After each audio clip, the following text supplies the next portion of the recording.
नमस्कार दोस्तों, सुभाष की बात में आपका स्वागत है। दरअसल आज मैं आप पे से जो है एम फैक्टर पे बात कर रहा हूँ। एम यानी माँ।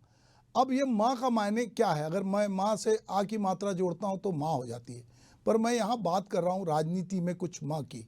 अगर एक शब्द है कि मोदी है तो मुमकिन है। दूसरा है कि ममता बनर्जी, इन्होंने अभी राहुल गांधी की जो भारत जोड़ो न्याय यात्रा चल रही थी, उस यात्रा में पश्चिम बंगाल से निकलते ही उन्होंने अपने तेवर दिखाए। राहुल गांधी जहां एक तरफ ये उम्मीद जता रहे थे कि वो इंडिया गठबंधन में बनी हुई है और सीटों का बंटवारा हो जाएगा, वहीं ममता बनर्जी ने कहा कि यदि आप 40 सीट भी कांग्रेस अपने बूते जीत जाती है तो ये बड़ी बात होगी। एक बड़ी चुनौती जो है ममता दीदी ने उनको दी। इसके पहले थोड़े दिन पहले मायावती ने बहुत साफ कर दिया कि वो इंडिया गठबंधन में नहीं होंगी और वो अलग से चुनाव लड़ेंगी। अगर ये जितनी ममता बनर्जी हों, चाहे मायावती हों या मुफ्ती मोहम्मद हों, वो भी दरअसल कश्मीर में कई बार अपने तेवर दिखाती है। तो ये जो महिलाएं हैं, ये महिलाओं के साथ जो मोदी जी का कनेक्शन है वो किस तरह से जुड़ता है, इसको हमको समझना पड़ेगा। दरअसल मोदी जी जब पहली लोकसभा नहीं बनी तो उन्होंने महिला जो सशक्तिकरण के लिए बिल लेके आए और उन्होंने जो है उसमें महिलाओं के आरक्षण की बात की। वो आरक्षण भलाई 2029 में मिलेगा, पर उन्होंने ये बताया कि उनकी पक्षधरता किस तरह है।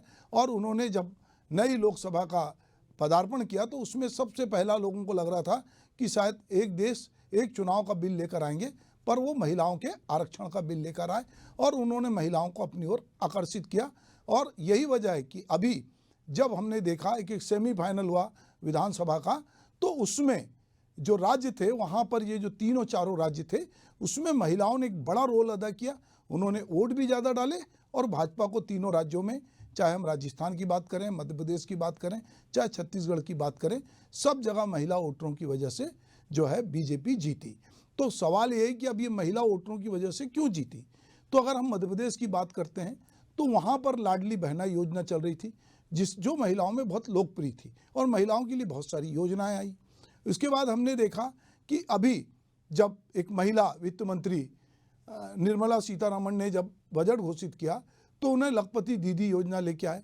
उन्होंने कहा कि हम 2 करोड़ से ज़्यादा महिलाओं को जो है लखपति बनाएंगे। अब महिलाओं के मन में लखपति बनने की एक चाहत, कोई भी महिला आर्थिक रूप से स्वतंत्र होना चाहती है। अगर हम महिलाओं की आज़ादी की बात करें तो बहुत सारी महिलाएं इसलिए जो पुरुषवादी समाज में गुलामी सहती हैं या बहुत सारी बातें ताने सपाटे सहती हैं क्योंकि वो आर्थिक रूप से स्वतंत्र नहीं होती। यदि महिला आर्थिक रूप से स्वतंत्र होती है तो वो अपने निर्णय खुद लेती है, अपने परिवार में बहुत सारी चीज़ें वो तय करती है। पर यदि उसे हर चीज़ के लिए पिता का, पति का या भाई का मुंह देखना पड़े तो वो बहुत सारी इच्छाओं का जो है वो दबा के रखती है और बहुत सारी चीज़ों को वो नहीं कर पाती। तो ये भी एक बड़ा फैक्टर है कि महिलाओं की आर्थिक उन्नति के लिए, आर्थिक स्वावलंबन के लिए केंद्र या राज्य सरकारें उन्होंने बहुत सारी योजनाएं लाई। और इधर चुनाव के समय ये बात बहुत ध्यान से समझा गया कि जो आधी आबादी है, जो कि बराबरी का वोटर है, उसको पहली बार इस चुनाव में, विधानसभा या लोकसभा चुनाव में जिस तरह की तवज्जो दी गई, उस तरह की तवज्जो शायद महिला वोटरों को उस तरह से नहीं मिली थी। इस चुनाव ने उनको एक नई आइडेंटिटी दी है। छत्तीसगढ़ की यदि हम बात करें तो छत्तीसगढ़ में 1 मार्च से महिलाओं को 1,000 रुपये मिलेंगे, मतलब 12,000 रुपये उनके साल भर के मिलेंगे। तो बहुत सारी महिलाएं इससे लाभान्वित होंगी। और ये भी कहीं ना कहीं जब लोकसभा के चुनाव होंगे तो ये जितनी बहनाएं हैं, ये सारी बहनाएं जो हैं वो कहीं ना कहीं उनको लगेगा कि ये चाहे मोदी की सरकार हो, चाहे मध्य प्रदेश में मोहन यादव की सरकार हो, चाहे छत्तीसगढ़ में की सरकार हो, ये सारी सरकारें जो कहीं ना कहीं महिलाओं को लेकर फोकस कर रही हैं। इधर एक बात और आई है कि जो आवास बनने वाले हैं, 2 करोड़ आवास बनने वाले हैं, वो आवास में भी महिलाओं को 70% जो है उनके नाम पे रजिस्ट्री होगी। हम ये देखते हैं कि सरकार की योजनाएं इस तरह से रही हैं कि जब महिलाओं के नाम से कोई रजिस्ट्री होती है आवास की या प्लाट की, तो रजिस्ट्री में छूट मिलती है। तो बहुत बार पुरुष इसलिए छूट लेते थे या महिलाओं के नाम पे कराते थे कि वो उसमें उनको रजिस्ट्री के पैसे बच जाते थे। पर अब यहाँ नियत दूसरी है। दरअसल ये महिला सशक्तिकरण की बात है। हम ये देख रहे हैं कि लगातार सरकारें किसी की हों, पर अब अलग अलग जो जेंडर को लेकर जो बायस्ड होते थे पहले, उस तरह से बजट नहीं बनता था कि महिलाओं को ध्यान में रखकर बजट बने। पर अब कोई भी सरकार इस बात को खारिज नहीं कर पा रही है कि महिला वोटरों का एक बड़ा रोल जो है चुनाव में है, और महिलाएं जिस तरफ झुकेंगी वहाँ पर निश्चित रूप से उसका असर पड़ेगा। अगर हम छत्तीसगढ़ के पिछले चुनाव की बात करें तो जो भूपेश बघेल की सरकार थी उसने ये वादा किया था कि वो शराबबंदी करेगी, पर वो किन्हीं भी कारणों से शराबबंदी नहीं कर पाई। महिलाएं जो है बड़ी प्रभावित होकर उन्होंने वोट डाला था। जब शराबबंदी नहीं हुई और जब देखें कि छत्तीसगढ़ के गांव-गांव में शराब लोगों को उपलब्ध हो रही है, जिससे सबसे ज़्यादा यदि घर में कोई पुरुष शराब पीता है तो उसका प्रभाव महिलाओं पे पड़ता है, क्योंकि उनके बच्चे की पढ़ाई लिखाई नहीं होती, घर में आर्थिक दिक्कतें होती हैं, घर में हिंसा होती है, तो महिलाएं कहीं ना कहीं इससे आहत होती हैं। और भला ही वो उस तरह से विरोध दर्ज ना करा पाएँ, पर उनको मालूम है कि ये नशाखोरी जो है ये हमारे परिवार के लिए कितनी विनाशकारी है। तो एक फैक्टर तो शराबबंदी था। दूसरा ये जो महतारी वंदन योजना थी, उस महतारी वंदन योजना ने भी जो है इसमें एक बड़ा रोल प्ले किया कि महिलाओं को लगा कि हमको अब भाजपा जो है वो नगद पैसे देगी। और भाजपा ने चुनाव के पहले जिस तरह से फॉर्म भरवाए महिलाओं से, और वो फॉर्म जो जमा हुए उसमें उनके नंबर थे, मोबाइल नंबर था, उनका बैंक अकाउंट नंबर था, और बाद में बीजेपी के लोगों ने उनको फ़ोन करके कहा कि आपका हमको बैंक अकाउंट मिल गया, जब हमारी सरकार आएगी तो हम आपको पैसे देंगे। और ये देखिए कि सरकार बनी है और 1 मार्च से जो महिलाओं को पैसे देने का प्रावधान हो गया। आज योजना जो है वो पूरी तरह से लागू हो रही है 1 मार्च से। जिनके पास परिवार में कोई आयदाता ना हो, जिनके सदस्य जो हैं किसी सरकारी उपक्रम में द्वितीय या तृतीय श्रेणी या चतुर्थ श्रेणी के, जो तृतीय श्रेणी के कर्मचारी ना हो, जिनके परिवार में वर्तमान और भूतपूर्व सांसद विधायक जो है अथवा जो है विधायक का भी कोई सदस्य जो है वर्तमान में ना हो, ये जो अलग अलग जो अपात्रता और पात्रता है ये अलग अलग है। विवाहित महिलाओं के लिए ये छत्तीसगढ़ राज्य की जो विवाहित महिलाएं जो स्थानीय निवासी हैं उनके लिए है, और 21 वर्ष जो है उनकी 1 जनवरी को आयु होना चाहिए। तो ये कुछ पैरामीटर्स हैं, हर योजना के अपने पैरामीटर्स होते हैं। तो महिलाओं की जो योजना आई है महतारी वंदन, उसके ये पैरामीटर्स हैं। तो हम देखते हैं कि अब महिलाएं बराबरी से वोटर के रूप में भी पहचानी जा रही हैं। वो हम देखते हैं कि बहुत जगह अगर किसी कॉलोनी की मीटिंग होती है तो वहाँ पर महिलाएं नदारत होती हैं, वहाँ पे पुरुष आते हैं घर से।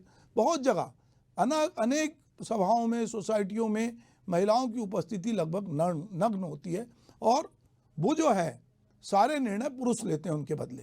पर अब जब वोट देने की बारी आई तो ये यहाँ पर ये तय नहीं कर पाए पुरुष की ये महिलाएं हमारे घर की, हम जिसको कहेंगे उसको वोट देंगी। अब उनका विवेक जागृत हो रहा है, उनको अपना लाभ हानि दिख रहा है, और वो देख रही हैं कि सरकार का क्या एजेंडा है और सरकार हमारे लिए क्या कर रही है। तो अब महिलाएं धीरे धीरे जागरूक हो रही हैं, उनकी हिस्सेदारी बढ़ रही है। ये अलग बात है कि अभी भी हमारे समाज में एक पुरुषवादी सोच है, अभी भी हम कई जगह जो लड़के और लड़की में फ़र्क करते हैं, हम कई जगह लैंगिक रूप से हम समानता की वकालत नहीं करते, हम बहुत बार महिलाओं को कटघरे में खड़ा करते हैं। महिलाएं में जितनी प्रतिभा है, जितना उनको आगे आना चाहिए, कई जगह जो पुरातनपंथी सोच है उसकी वजह से महिलाएं बहुत बार पीछे रह जाती हैं। पर हम देख रहे हैं कि धीरे धीरे आरक्षण के कारण हो, एजुकेशन के कारण हो, आर्थिक स्वावलंबन के कारण हो, महिलाएं हर क्षेत्र में अब धीरे धीरे दिख रही हैं। पंचायती राज व्यवस्था ने इस पूरे अभियान में मील के पत्थर का काम किया है। जब पंचायती राज व्यवस्था में महिलाओं को हिस्सेदारी मिली और वो जब पंचायत में नेतृत्व करने आई तो उनमें कॉन्फिडेंस का लेवल बढ़ा। यही वजह है कि जब नगर निगम के चुनाव हुए तो नगर में भी नगर निगम चुनाव या स्थानीय निकाय के चुनाव में महिलाओं की हिस्सेदारी बढ़ी। आने वाले समय में जब इस लोकसभा में तो नहीं, इसके बाद जब इलेक्शन होंगे तो निश्चित रूप से महिलाओं की हिस्सेदारी लोकसभा में, विधानसभा में, सब जगह बड़ी संख्या में दिखेगी, जो अभी नहीं है। तो हम देखते हैं कि महिलाओं के आर्थिक स्वावलंबन के लिए जो योजनाएं आ रही हैं वो निश्चित रूप से महिलाओं की पूरे जीवनचर्या में वो बदलाव ला रही हैं, क्योंकि आर्थिक स्वावलंबन जो है वो निश्चित रूप से एक महिला को बहुत मजबूती से खड़ा करता है। तो चाहे शिक्षा का क्षेत्र हो, चाहे आर्थिक स्वावलंबन का क्षेत्र हो, हर जगह महिलाएं अब दिख रही हैं। और यही वजह है कि वो जो क्षेत्र जो कभी केवल पुरुषों के लिए होते थे, अब सब जगह महिलाओं की उपस्थिति दर्ज हो रही है। आप बहुत बार भगवान राम के मानने वाले हैं, आप बहुत बार जय जय श्री राम कह सकते हैं, पर आपको सीता राम भी कहना पड़ेगा, क्योंकि आप सीता के बिना राम की कल्पना नहीं कर सकते। तो सीता राम भी अब आपकी उद्घोष में सुनाई देगा और देता रहा है। तो निश्चित रूप से जब हम बात करते हैं कि वो, चाहे हम अपने ईश्वर की बात करें तो शंकर जो है वो पार्वती के साथ दिखते हैं, कृष्ण राधा के साथ दिखते हैं, राम सीता के साथ दिखते हैं। तो अलग अलग हमारे ईश्वर जो हैं वो कहीं ना कहीं एक स्त्री के साथ खड़े दिखते हैं। तो स्त्री शक्ति जो है उसकी स्वीकारता समाज में रही है। अब वो इन योजनाओं के जरिए एक आर्थिक स्वावलंबन भी पाएंगी, और जब भविष्य में आरक्षण होगा तो निश्चित रूप से वो उनकी उपस्थिति बड़ी संख्या में दर्ज होगी। पर चाहे सरकारें कोई की हों, अब वो ये समझ गई हैं कि हम महिलाओं को इग्नोर करके चुनाव तो नहीं जीत सकते। तो महिला एक बड़े वोट बैंक में कन्वर्ट हो गई है। यही वजह है कि सरकार कहीं की हो, अब उसको अलग से महिलाओं के बारे में सोचना पड़ रहा है। और अब आने वाले समय में ये भी होगा कि जो बजट बनेगा वो महिलाओं के हिसाब से भी अलग से बजटिंग होगी, और उसमें ये बात साफ साफ होगी कि हम अपनी आधी आबादी के लिए कौन सी चीज़ करने जा रहे हैं। तो ये अच्छे संकेत हैं। एक स्वस्थ समाज में स्त्री पुरुष यदि बराबरी से होते हैं, उनके बीच भेदभाव नहीं होता, और आर्थिक हो, चाहे शैक्षणिक हो, चाहे स्वास्थ्य हो, या बाकी सभी क्षेत्र में यदि महिलाओं की हिस्सेदारी होती है तो निश्चित रूप से महिलाएं जो हैं वो, हमारा देश उसमें आगे बढ़ेगा। पर बात मैं एम फैक्टर की कर रहा था, तो एम फैक्टर में ममता बनर्जी ने इंडिया गठबंधन या कहें कि कांग्रेस को झटका दिया है, मायावती ने कांग्रेस को झटका दिया है, और बाकी लोग भी जो हैं वो लगातार कहीं ना कहीं, जो महिलाएं हैं वो लगातार अपने अस्तित्व को बता रही हैं, अपनी राजनीतिक ताकत को बता रही हैं। यही वजह है कि ममता बनर्जी कांग्रेस जैसी सबसे पुरानी पार्टी को ये चुनौती देती हैं कि आप 40 सीटें भी अगर अपने दम पे लाओ, जबकि कांग्रेस की भी सबसे बड़ी लीडर आज की तारीख में सोनिया गांधी है। बावजूद इसके प्रियंका गांधी भी वहाँ पर लीडर हैं। पर जिस तरह से ये बाकी पार्टियां जो इंडिया गठबंधन से जुड़ी है या बाहर हैं, जिनका नेतृत्व महिलाएं कर रही हैं, वो भी कहीं ना कहीं कांग्रेस के साथ गठबंधन करते नहीं दिख रही हैं। नमस्कार।